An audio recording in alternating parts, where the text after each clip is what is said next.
Yeah, I got another video, another little clip I'm gonna show y'all. I'm gonna co-start my GMC Sierra. It got about 100.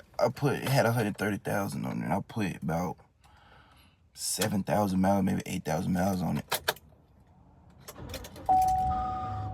I gotta get that starter screeching every time I crank it.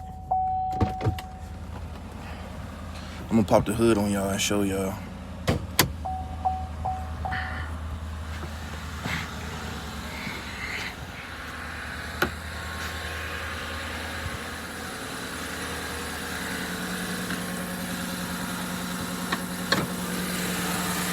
Running the L83 up under here.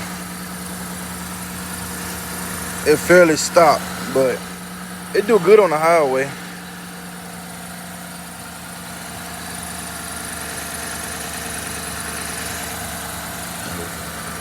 Got a little oil right there I waste on there when I was changing the oil on it, but it's quiet. What y'all think I should do to it next? Let me know. Should I put a pipe on it? Or what should I do? And you got somebody out here to take the